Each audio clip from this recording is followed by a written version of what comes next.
Hello everyone, this is Deepak Verma and I welcome you to my channel Education Leopard. So today we are going to talk about From the Diary of Anne Frank. Basically this is an extract, ये एक extract है एक पूरी novel में से लिया गया जिस नावल का नाम है the diary of a young girl. It is written by Anne Frank. And before starting, I would like to show you a very famous quote by Anne Frank that says, laziness might be attractive, but work gives satisfaction. So, let's begin with the chapter. And firstly, we will talk about some basic information. So, the author here is Anne Frank. Anne Frank हमारे author हैं. Original title Het Achterhuis. ये original title था Dutch language में. The country was Netherlands, that means Anne Frank Netherland से थी. The subject which is the Anne Frank talks about the subject is World War two. That means the story is around, it revolves around World War II.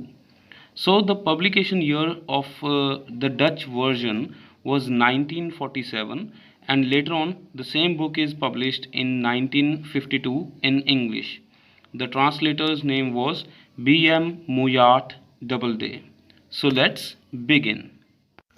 So Anne Frank का जन्म हुआ 12th June 1929 and the that date is not given. It is just an idea that she died during the month of February and March 1945. बहुत ही छोटी उम्र के अंदर just 15 years की थी एन फ्रैंक जब उनकी डेथ हुई. She was a German Jews. Now Jewish लोगों के साथ हिटलर की बहुत ही ज़्यादा कट्टर दुश्मनी थी. हिटलर ने, we all know that Holocaust में क्या हुआ, we all know the history.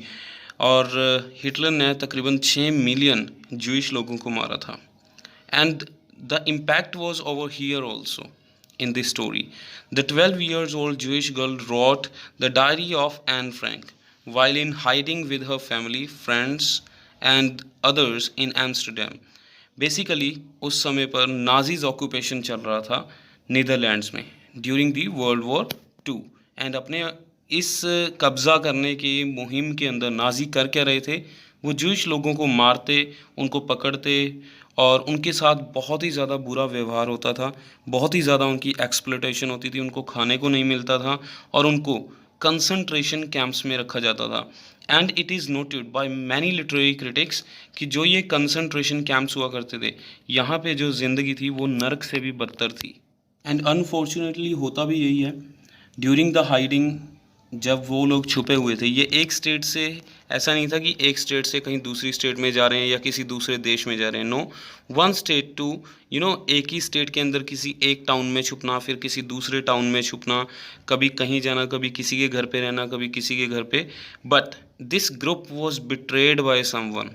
किसी ने बिट्रे किया और कंसंट्रेशन कैंप में इनको ले जाया गया. नाजीज आर्मी ने इनको पकड़ लिया और concentration camp in Bergen, this is the place जहाँ पे इनको पकड़कर ले जाया गया सभी 30 के 30 लोगों को.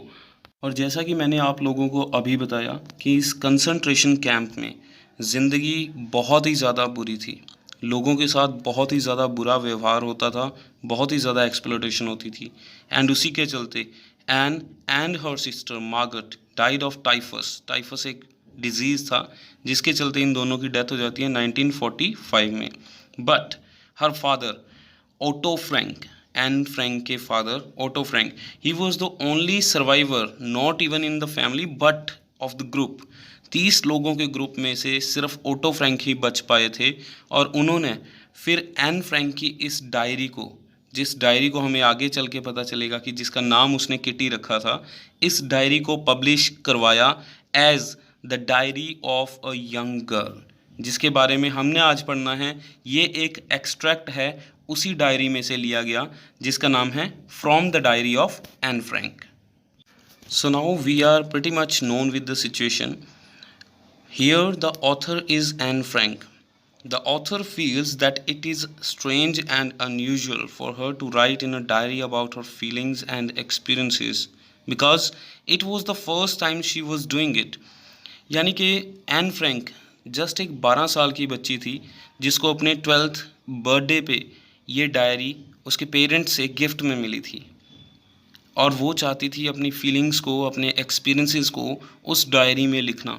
लेकिन वो घबरा भी रही थी बिकॉज़ उससे पहले कभी उसने इस तरीके से कभी अपने थॉट्स को, कभी अपने एक्सपीरियंसेस को, कभी अपनी फीलिंग्स को नहीं लिखा था। बट उसके दिमाग में दूसरा जो नेगेटिव थॉट आया वो क्या था? No one would be interested in reading about a young school going girl's past. वो कहती है कि कोई भी आने वाले समय में कोई भी इतना इंटरेस्टेड नहीं होगा कि एक बड़ी छोटी सी बच्ची जो स्कूल में जा रही है उसकी फीलिंग्स के बारे में जाने या उसके पास्ट के बारे में जाने। वो अपने बारे में इवन अपना थॉट क्या देती है, she thinks that later even she will not be interested in reading it. वो कहती है कि बाद में तो हो सकता है कि मैं खुद भी इतनी इंटरेस्टेड ना हूँ कि मैं इस डायरी को दोबारा पढूँ। बट लेटर ऑन होता क्या है, थोड़े ही समय के बाद वो सभी नेगेटिव थॉट्स को दूर करती है। She put these thoughts away and decides that she should write if she feels like doing so.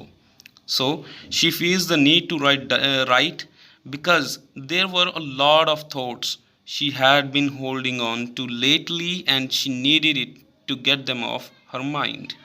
उसके दिमाग में बहुत ही ज़्यादा थॉट्स थे।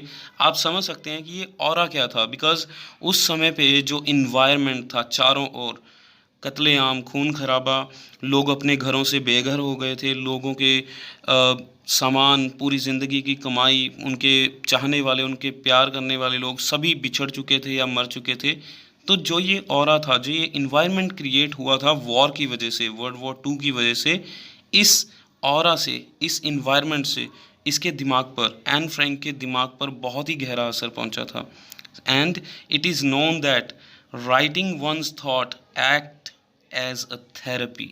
यस, ये एन फ्रैंक के थॉट्स हैं जो कहती है कि ऐसा समझा गया है कि लिखने से ये हमारे थॉट्स के लिए एक थेरेपी की जगह काम करते हैं, थेरेपी की तरह काम करते हैं। She makes the decision of writing this diary then on. So यहाँ से वो लिखने के लिए शुरू होती है, लिखना स्टार्ट करती है। सबसे पहले वो सोचती है कि मैं जो भी लिखूँगी, जो भी मेरे दिमाग में जो रियल फीलिंग्स आएंगी, जो रियल एक्चुअल फीलिंग्स आएंगी, वो मैं लिखूँगी इस डायरी के अंदर, जब तक मुझे कोई असली दोस्त नहीं मिल जाता। अब असली दोस्त यानी कि रियल फ्रेंड कौन है, जिससे वो, एन फ्रैंक के ये वर्ड्स हैं, एन फ्रैंक ने ये परिभाषा दी है एक रियल फ्रेंड की, जिससे वो अपने सारे थॉट्स, अपने आइडियाज़, अपने इमोशंस, अपनी फीलिंग्स को बिना डरे, बिना किसी झिझक के शेयर कर सकती है। और वो जो वर्ड्स हैं, वो जो बातें हैं, वो कहीं और दूसरे लोगों के पास नहीं पहुंच पाएंगी। रियल फ्रेंड वही होता है दोस्तों, जो हमारी बातों को, हमारी फीलिंग्स को समझ सके और उन्हें जस्ट अपने तक रख सके। Now the author feels that paper has much more capacity to absorb thoughts than people. And this has to be the famous quote by Anne Frank. This, when she says that paper has much more capability to absorb thoughts than people. This realization came to her one day when she was feeling more sad and confused than usual. She could even not decide whether to go out or stay at home at that time, because situation इतनी ज़्यादा ख़राब थी उस समय के अंदर कि ना तो वो बाहर जा सकते थे लोग, और ना ही वो ज़्यादा देर घरों में रह सकते थे, बिकॉज़ चारों तरफ जासूस या हम कहें स्पाइज़ जो नाज़ी आर्मी के थे वो नज़र रखे हुए थे लोगों के ऊपर। जहाँ पर भी उनको कोई भी ज्यूइश लोग दिखते थे वो उनको पकड़ते थे, या तो मार देते थे ऑन द स्पॉट, या फिर कंसंट्रेशन कैंप में ले जाया करते थे। और जैसा कि मैंने आपको पहले बताया, कंसंट्रेशन कैंप्स के अंदर जो ज़िंदगी थी वो बहुत ही ज़्यादा ख़राब थी, मौत से भी बदतर ज़िंदगी देते थे वो लोग जूइश लोगों को। और अब डायरी की स्टार्टिंग में ही हमें एन फ्रैंक की तरफ से एक एक्सप्लेनेशन चाहिए मिलती है कि वो डायरी लिखने की ज़रूरत उसे क्यों आई। She feels that no one is going to believe that a young girl like her is so alone, which practically she is not, because उसके पास फैमिली थी, अच्छे दोस्त थे, और 30 लोगों का ग्रुप था जिनको वो फ्रेंड्स कह सकती थी। She was having aunts and good place to stay. उसके पास रहने के लिए अच्छी जगह थी। ऐसा भी नहीं था कि वो जंगलों में धक्के खा रहे थे या बहुत बुरे तरीके से रह रहे थे, उन्हें कुछ खाने पीने को नहीं मिल रहा था। No, it was not like that until they forced to be a prisoner in the concentration camps. So still she looks the presence of a true friend. वो एक अच्छे दोस्त को, एक सच्चे दोस्त को ढूंढ रही थी. I have friends but they don't talk about real stuff. ये एन ने डायरी में लिखा हुआ है. इसका मतलब स्टफ का मतलब यहाँ पे क्या था कि जो रियल लाइफ में उनकी चीज़ें हो रही थी, जिस तरीके का वहाँ पे इन्वायरमेंट था, जिस तरीके से लोग मेंटल प्रेशर में जी रहे थे, उस बारे में कोई भी बात नहीं करता था वहाँ पे. They just talk simple things. They talk about, just what did you eat, what did you play, what did you saw, what did you watch, things like that. But वो रियल में जो हो रहा था उसके बारे में कोई भी बात नहीं करता था. और मैं आप सभी लोगों को इस इतिहास की घटना में दोबारा एक बार डीपली सोचने के लिए कहूँगा, बिकॉज उस टाइम पे जो इन्वायरमेंट था, हिटलर की प्रेजेंस में कोई भी खुलेआम क्रिटिसिज्म नहीं कर सकता था किसी भी तरीके से गवर्नमेंट की किसी भी पॉलिसी का. सो अगर आप क्रिटिसिज्म करते हुए कहीं पे भी पकड़े जाते हो, आप किसी से भी कोई बात करते हो, कोई भी ऐसी एक्टिविटी जो हम अपने डेमोक्रेटिक मुल्क के अंदर कर पाते हैं, इंडिया के अंदर कर पाते हैं, हम नहीं कर सकते थे. हम किसी का भी क्रिटिसिज्म नहीं कर सकते थे जो गवर्नमेंट से रिलेटेड हो. और उसके बाद फिर एन फ्रैंक कहती है that she feels that may be it is her who is not able to trust anyone with her private stuff, that she is not able to come any close to her friends. तो यहाँ पे उसको एक दिमाग में ये चीज़ भी आती है कि हो सकता है मेरा ही बिहेवियर ऐसा हो कि मैं किसी के साथ अपनी बातें शेयर नहीं कर सकती. बट देन वो ये सभी नेगेटिव चीज़ें साइड में रखती है, वो अपनी जस्टिफिकेशन बस देती है, क्योंकि जस्टिफिकेशन देने के अंदर एन फ्रैंक बहुत ही अच्छी थी. और ये हमें आगे चल के स्टोरी में पता चलेगा. जस्टिफाई करने के लिए वो बहुत ही ज़्यादा माइंड ब्लोइंग उसके थॉट प्रोसेस थी. और बस इसके साथ ही एन डायरी लिखने की ओर चलती हैं. She did not want to write anything formal about herself and her diary. वो कोई भी फॉर्मल इंट्रोडक्शन नहीं देना चाहती थी. बस एन फ्रैंक को एक फ्रेंड की ज़रूरत थी, एक रियल फ्रेंड की ज़रूरत थी जो उसके थॉट्स को एब्जॉर्ब कर सके और अपने तक ही रखे उसकी फीलिंग्स को. तो इसीलिए उसने डायरी को एक फ्रेंड की शेप देने के लिए उस डायरी का नाम क्या रखा, किटी. एंड उसने ये भी सोचा, एन फ्रैंक ने लिखते वक्त ये भी सोचा स्टार्टिंग में कि जब भी कोई पढ़ेगा तो उसे समझ नहीं आएगा कि स्टोरी है क्या, कहाँ से शुरू हुई है मेरी लाइफ की स्टोरी, कहाँ पे क्या हो रहा है क्या नहीं हो रहा है. तो उसने ब्रीफ इंट्रोडक्शन दी है, थोड़ी सी बैकग्राउंड में कहूँगा. जो हमें पता चला कि सेकेंड वर्ल्ड वॉर थी, वो हाइडिंग में रहे 2 साल, वो कंसंट्रेशन कैंप में गए, उसके बाद क्या क्या हुआ, कैसा वहाँ का इन्वायरमेंट था. सो ये चीज़ें उसने थोड़ी थोड़ी डिस्कस की हैं. और यहाँ पर इस चैप्टर में from the diary of Anne Frank जो हम पढ़ रहे हैं, यहाँ पर उसकी लाइफ का एक इवेंट, उस डायरी में से एक इवेंट लिया गया है जिसको हम पढ़ रहे हैं आज. और ये बैकग्राउंड इंट्रोडक्शन देते वक्त वो सबसे पहले बात करती हैं अपने फादर के बारे में, Otto Frank. She says that her father is the most lovable father one could get, and her father married her mother when he was at the age of 36 and she was 25. हमें यहाँ पर यही पता चलता है कि mister auto Frank उनकी as 36 की थी जिस वक्त उनकी शादी हुई, और उनकी वाइफ यानी कि एन फ्रैंक की मदर की जो एज थी that was 25. And she and her sister Margaret were both born in Frankfurt is in Germany. Okay, now Anne turned 4. Her father moved to Holland followed by her mother in सितंबर. अपने काम की वजह से और अपने survival की वजह से एन के फादर को यानी कि ओटो फ्रैंक को हॉलैंड जाना पड़ा, और साथ ही उनकी मदर को भी सितंबर के महीने में हॉलैंड जाना पड़ा. अब दोनों सिस्टर्स अकेली रह गई थी. ये अपनी दादी माँ यानी कि अपनी ग्रैंड मदर के साथ आशन एक जगह है, इसको हम आशन भी बोल सकते हैं, आखन भी बोल सकते हैं इन जर्मन, बट आपको स्पेलिंग्स इसके याद रखने हैं इस जगह के, Aachen. Now Margaret was also sent to Holland in दिसंबर फॉलोड बाय एन इन फरवरी who was brought as a birthday present for Margaret. वो एक बड़ी बहन और छोटी बहन का जो प्यार होता है वो दिखाया गया है यहाँ पे. एन लिखती हैं कि दिसंबर के महीने में मार्गरेट यानी कि उसकी जो एल्डर सिस्टर थी वो भी हॉलैंड चली गई और फिर फेब के महीने में मुझे भी वहाँ पर भेजा गया। कहाँ पर? हॉलैंड में। एंड मैं एक गिफ्ट की तरह थी अपनी बहन के लिए, जैसा कि बहनों का प्यार होता है कि काफ़ी टाइम के बाद अपनी सिस्टर को मिलना, सो थिंग्स लाइक दैट। और अब एन तो जस्ट 4 साल की थी, तो हॉलैंड में ही Anne was sent to Montessori nursing school. It was her first school, क्योंकि वो 4 साल की थी, तो उसका जो सबसे पहला स्कूल था वो हॉलैंड के अंदर था, Montessori nursing school. She started from first form.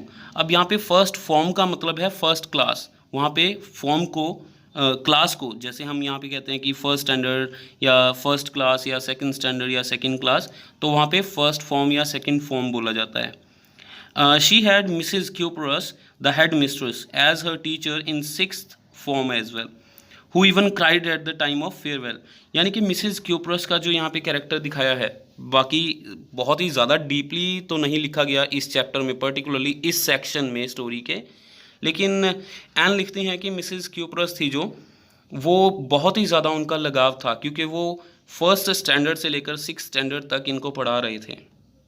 And जिस टाइम पे फेयरवेल पार्टी जैसे होती है, farewell, they were bidding farewell, and at that time Mrs cuprous cried at that moment.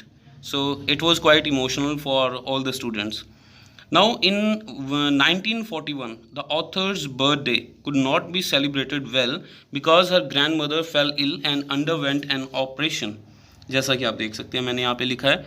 ना होता क्या है, 1941 के अंदर जब एन का बर्थडे आया, तो उस समय पे इनकी ग्रैंड मदर यानी कि एन फ्रैंक की जो ग्रैंड मदर थी, वो काफ़ी बीमार हो जाते हैं, उनका एक ऑपरेशन भी होता है, तो इस वजह से वो उस साल का बर्थडे नहीं मना पाते।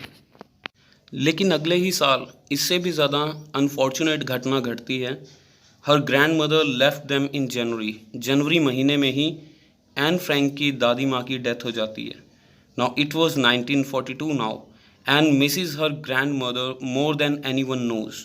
This year's birthday was to be celebrated with great zeal so as to compensate for the last years.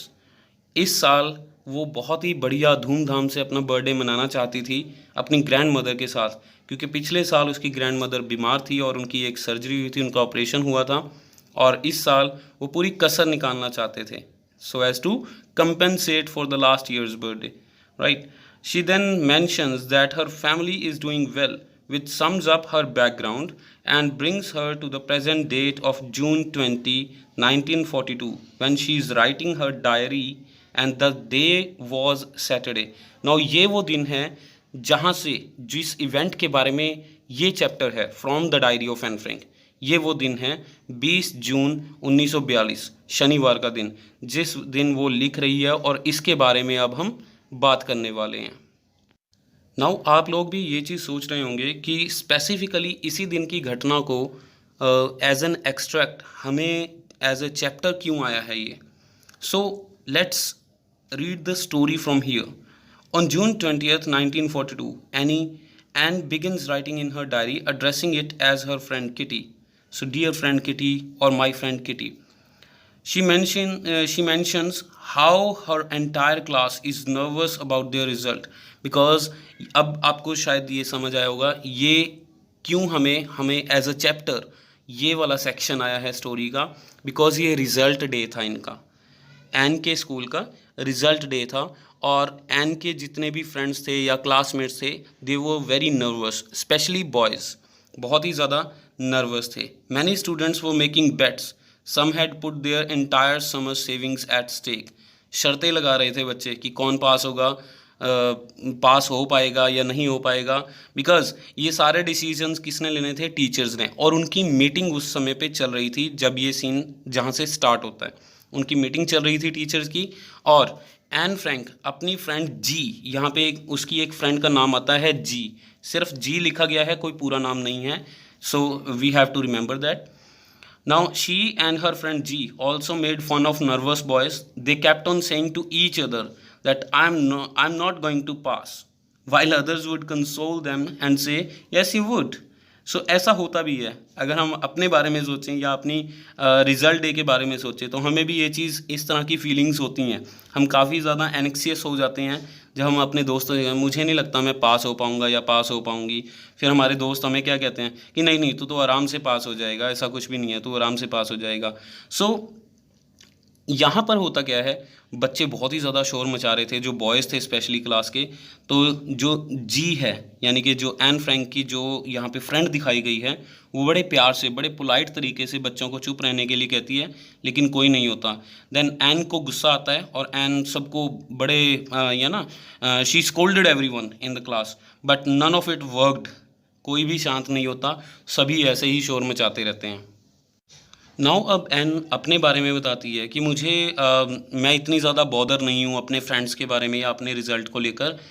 मेरे फ्रेंड्स बहुत अच्छे हैं पढ़ने में, वो सभी पास हो जाएंगे बहुत अच्छे मार्क्स से, and they will definitely go to the next class. But Anne को अपने बारे में एक सब्जेक्ट को लेकर बड़ी चिंता होती है। The only thing subject that she is unsure about is mathematics. Mathematics में यहाँ पे लिखा गया है specifically, she seems to be having a tough time with this subject, but all they could do was wait for the result and not lose their hope. और ऐसा हमारे साथ भी होता है, क्योंकि एग्ज़ाम तो ऑलरेडी हो चुका होता है, हम सिर्फ वेट कर सकते हैं और उम्मीद रख सकते हैं कि हाँ सब कुछ ठीक होगा। लेकिन यहाँ से बहुत ही ज़्यादा एक इंटरेस्टिंग इवेंट स्टार्ट होता है एन की लाइफ का। और ये इंटरेस्टिंग इवेंट था क्या? एक्चुअली एन के जो मैथमेटिक्स टीचर थे उनका नाम था Mr Keesing. She tells how she has a great relationship with all her teachers except from maths professor.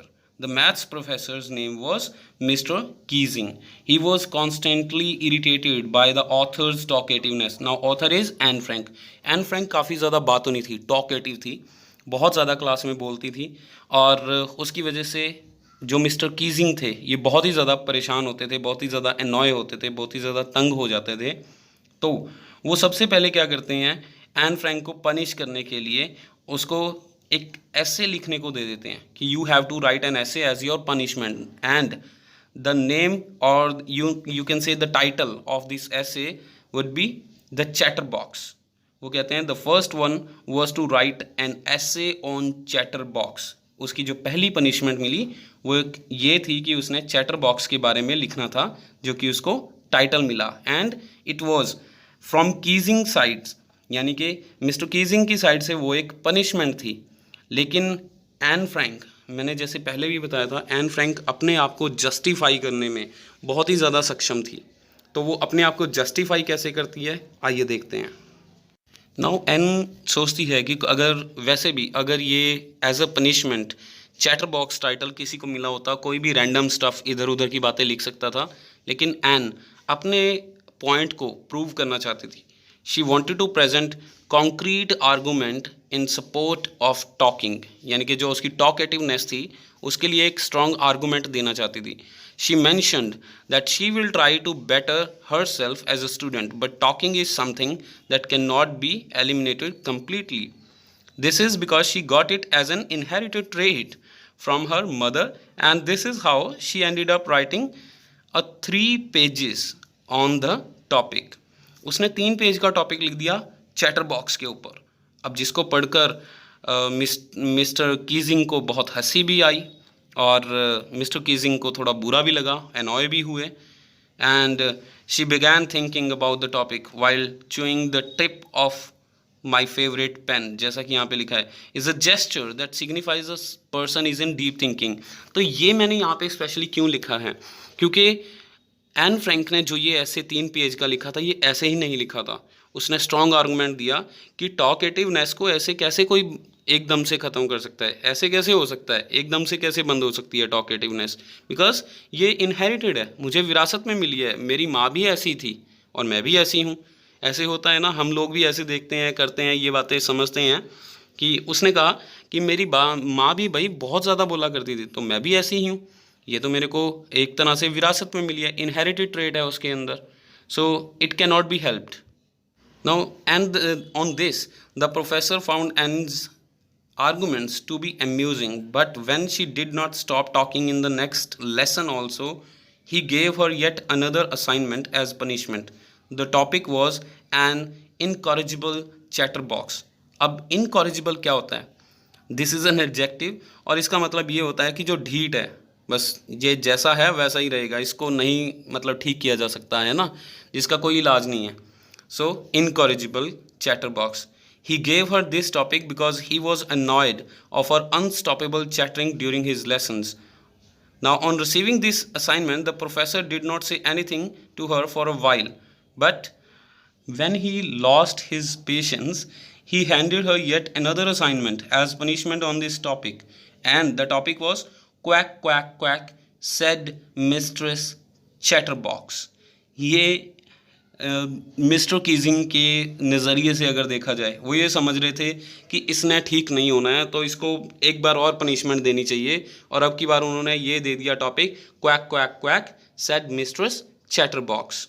अब उसके बारे में एन क्या सोचती है? अब एन को लगता है कि मैंने सब कुछ तो बता दिया, अब मैं आर्गूमेंट्स कहाँ से लाऊं, क्या कुछ नया करूं, क्या कुछ नया डालूं इसमें कि मिस्टर कीजिंग को ये समझ आ जाए कि इस आदत को नहीं छोड़ा जा सकता। Talkativeness is just to impossible to shut down at just like that।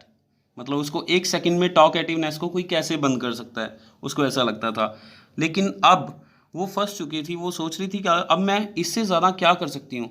तो वो अपनी एक फ्रेंड की, एन की एक फ्रेंड है जिसका नाम हमें यहाँ पे पता चलता है साने, तो उससे वो हेल्प लेती है। Sanne is a very good poet, क्योंकि अब एन फ्रैंक को लग रहा था कि अब मुझे किसी ना किसी और से हेल्प लेनी पड़ेगी, बिकॉज थर्ड टाइम तो प्रोफेसर ने, जो मिस्टर कीजिंग थे, उन्होंने पूरी क्लास के सामने बेइज्जती कर दी थी एन फ्रैंक की। नाउ एन फ्रैंक क्या करती है अब? सैने उसकी एक फ्रेंड है, इससे हेल्प लेती है and she is a poet as I have already told you. तो सैन उसको बोलती है कि क्यों ना तू एक स्टोरी लिखे पोइटिक वर्जन, यानी कि पोइटिक वर्जन में राइम स्कीम के अंदर एक छोटी सी स्टोरी बना और वो लिख के दे। क्या आइडिया तेरे दिमाग में आता है उस तरीके से, and with the rhyming words मैं तेरी हेल्प करूँगी। तो ये हेल्प करती है और ये एक राइमिंग वर्ड्स यानी कि एक पोइटिक वर्जन बना देती है एक स्टोरी का। और वो स्टोरी क्या है, उसके अंदर दिखाया गया है कि एक मदर डक होती है, एक फादर स्वान होता है, उनके 3 डकलिंग्स होते हैं। अब वो जो 3 डकलिंग्स होते हैं, डकलिंग्स का क्या काम होता है? वो सारा दिन क्या करते हैं? Quack quack quack quack quack quack, तो वो सारा दिन यही करते रहते हैं। लेकिन जो फादर स्वान होता है वो बहुत ही ज़्यादा इरिटेट हो जाता है और वो अपने तीनों बच्चों को, यानी कि तीनों डकलिंग्स को मार देता है। तो it proves to be a satire. ये एक सेटायर की तरह था, एक कटाक्ष था, एक ताना था जो एन फ्रैंक ने अपने प्रोफेसर मिस्टर कीजिंग को मारा था। Now to her good luck the professor took it lightly. Professor इसको बहुत ही आराम से लेते हैं, वो ज़्यादा गुस्सा नहीं करते। The professor recited the entire poem in front of the class while giving his own remarks simultaneously. वो साथ साथ अपने भी रिमार्क्स दे रहे थे कि हाँ ये बहुत अच्छा लिखा है, ये ऐसे लिखा है, ये वैसे लिखा है। मतलब वो अपने रिमार्क्स दे रहे थे एक तरह से, वो मतलब ज़्यादा गुस्से में नहीं थे। Okay, now the author, being fortunate enough, talked uninterruptedly after this incident without any further homework as punishment. Also, Mr. Keesing, the professor, started cracking jokes every now and then in front of the class. उसके बाद mister Keesing का behaviour भी change हो जाता है। वो समझते हैं कि नहीं इसने सुधरना तो नहीं है ना, सो ये सुधरने वाला बच्चा नहीं है, उसका ऐसा ही रहेगा। सो मिस्टर कीजिंग भी अब जोक्स सुनाते हैं कभी कभार क्लास में और बहुत अच्छे से रहते हैं। So this was the entire event, entire topic, entire incident she actually wanted to share with us in this section from the diary of Anne Frank. So thank you very much for watching this video, guys. Please subscribe this channel for more educational and motivational content, and do not forget to like and share my channel. Thank you very much. This is Deepak Verma signing off.